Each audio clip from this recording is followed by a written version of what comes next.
Good evening. In the series of Achieving Sustainable Development Goals and Going to Moon, Mars, and Beyond. Now we are at SDG 7. What SDG 7 tells? Latest technological, affordable, reliable, sustainable energy to all. And we are also going to discuss about need of the post-pandemic corrections and achieving SDG and going to Moon, Mars, and beyond. Okay. Now, what are the problems in front of the world at present as per the UN SDG 2021 report, 2020 report, 19 and 18 reports? It is the crux of all those things. 2.6 to 2.9, in fact, we may take it approximately 3 billion people still use dangerous and harmful pollutant energy sources for cooking. Okay. Almost 1 billion people lack basic electricity facility, and in Sub-Saharan Africa, Africa is like this upper part of that, which is Sub-Saharan Africa, 75% population don't have basic electricity energy facilities. Energy efficiency improvement, next point is rate is also very less. It need it needs to be increased to 3% by 2030. At present it is 2%. From 2000 to 2018 it is 2% only. Modern renewable energy consumption and production is also not up to the mark. Hence quality of life and services have got affected. Now you see, electricity sector has just 25.4 part of renewable energy sources, production sources, and energy production sources, and supply and all those things out of the total grid. And they mean to say, what are the renewable energy sources? For example, solar production. Solar plants are there, photovoltaic cells are there, then production is there, then that is connected to the grid. Wind, you might be knowing, the wind energy is there. Tidal, near the sea, the tidal are the tidals are coming, so the tidal sources. Hydroelectric, the dams are there and electricity is generated. Then biofuel, using cow dung and all those biological sources, including vegetables, waste material, and all those things.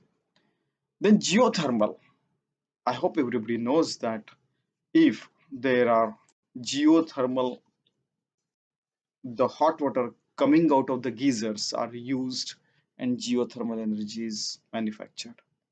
Then waste to power. In fact, waste to power. Suppose a lot of things have got wasted. Maybe the cut wood in the wooden factories, then the cloths, then such a lot of waste are there. They are burnt and electricity is produced, etc. There are many ways of renewable energy productions are there. But even after so many efforts, only 25.4% part is still there, and almost 74.6% is still conventional energy, as they call it, means coal and other thermal energy they are using at present. Then diesel, petrochemicals are used, CNG, LNG are used to manufacture the electricity. Then next point is heat sector has just 9.2 part of the renewable energy production. Again, heat sector also. During the winter, a lot of heat is required to keep the houses, industry, and so many places warm. There also 9.2, only 9.2 renewable energy sources are used. In transportation, it is still it at nascent state. Just 3.4% vehicles are running on renewable energy, mostly battery power or hybrid, means using petrol or diesel, gasoline and diesel. And along with that, even this is there. Then, nowadays, hydrogen and nitrogen and so many experiments are going on. Soon we'll be able to achieve some kind of success in that. Even batteries also. Batteries, they have life of 3 years, 5 years, but they are trying to increase the battery power and life as well. So a lot of technological improvements are going on. The best solution for this is to definitely improve the R&D, renewable energy technology, and implementing which can help improve the affordable and sustainable energy to all. Okay, so there are so many problems in each of these technologies. They have not reached at a level where we can say that a single technology can replace all, or this is very much reliable or something like that. No. So hence a lot of R&D is required, and governments are taking measures in that direction. They are implementing. In India also, two major plants have been there in solar energy sector. More than 750 megawatts. Two plants were built in India since last couple of years. They have their targets. Each country have the targets, and they are trying to ensure it. By 2030, it is possible. We have energy, technology, resources, human skills. We just need the will to achieve that. So, what are the SDG7 targets and indicators? We discussed the problems. And these are the things which are available, but they are not reached at maturity level. Now we are coming to SDG7 targets and indicators. Target 7.1, by 2030, ensuring that universal access to affordable, clean, reliable energy with modern technological resources are available to everyone. Now, what is the indicator 7.1.1? It is definitely the proportion of population having access to electricity by the total population has to increase to 100% by 2030. And indicator 7.1.2 is proportion of population with reliance of clean energy by total population, and it should be again increased to 100% by 2030. I mean, 100% population should get all these sustainable, affordable, modern technological resources. Okay, now you might have known that this definitely requires the course correction due to pandemic, because technological know-how is known to the either the best companies in the world technological or to the developed nation. Now during lockdown it was not possible, so most of the projects could have been stalled. Hence it requires the course corrections. Now target 7.2, increasing the share of renewable energy sources in the energy mix globally by 2030. Energy mix is hydropower. These are two distinct things. Then nuclear power, solar power, wind power. So energy mix is there. Out of that, conventional thermal power and all this, how much share they have and how much share the renewable energy has. Suppose a pie is there.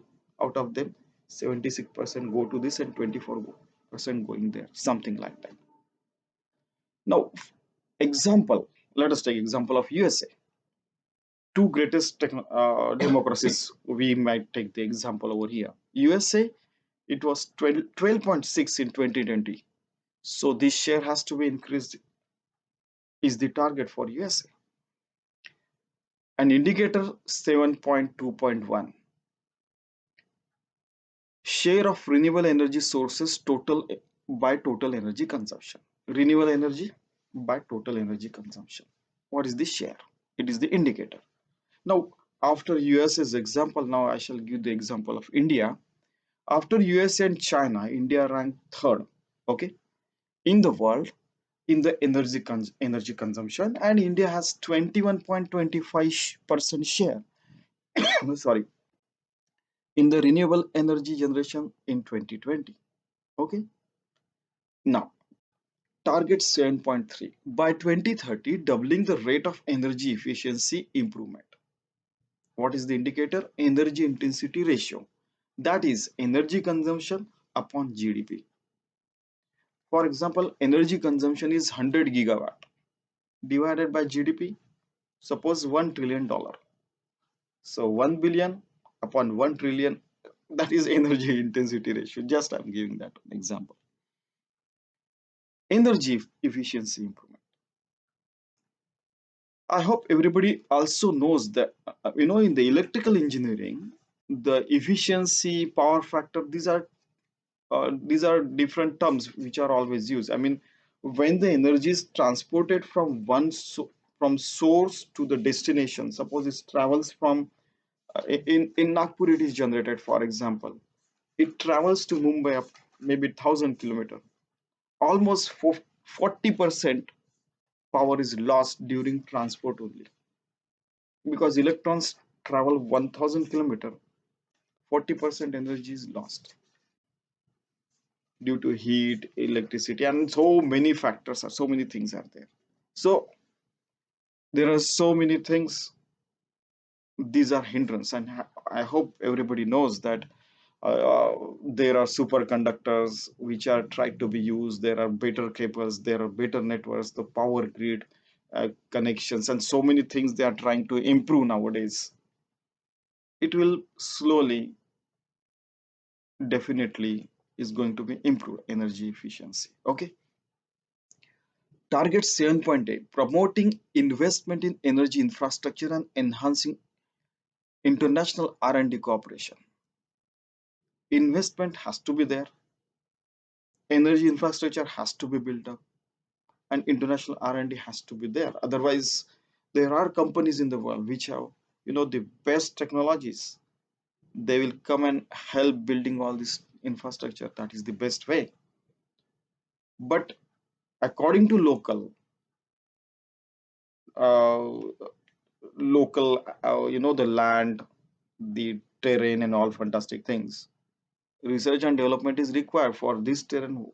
Which things will be better, which material will be used, what kind of towers, transmission towers can be built. And there are so many things, what cables will be better.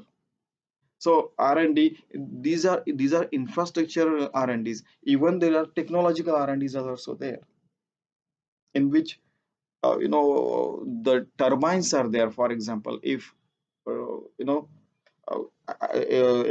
I hope everybody knows that water or steam falls on the turbine, and then turbine rotates.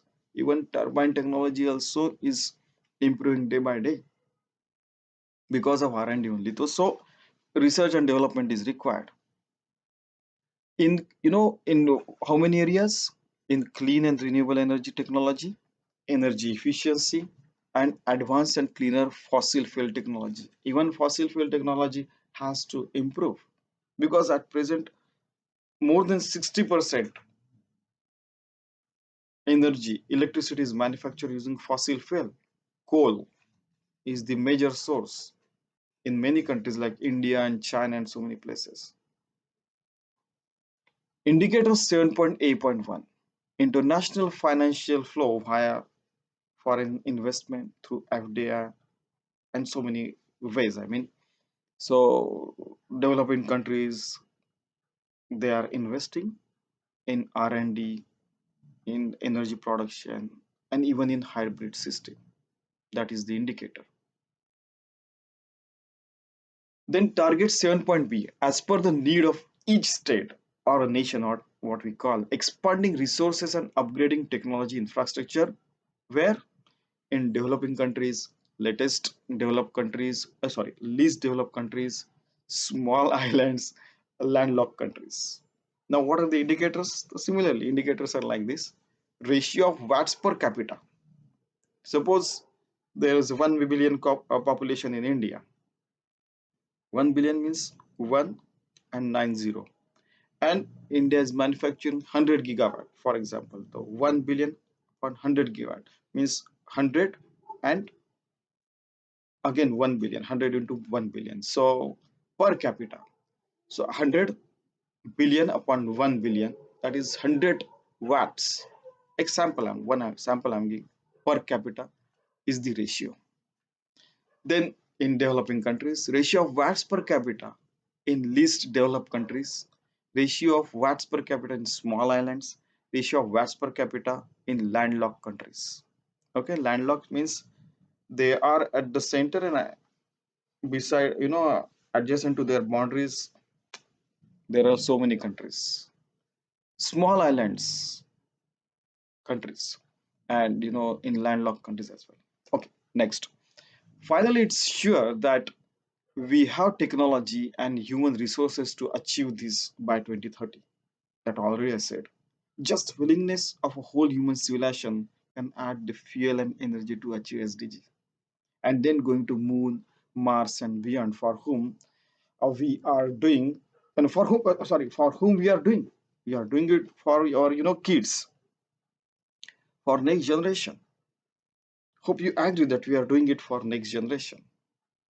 And there are so many scientific scales available that type 1 civilization uses the energy on their planet, type 2 civilization uses the energy of their sun, then using Dyson sphere and all those things a lot of people might be knowing, and type 3 civilization uses the energy of their whole galaxy.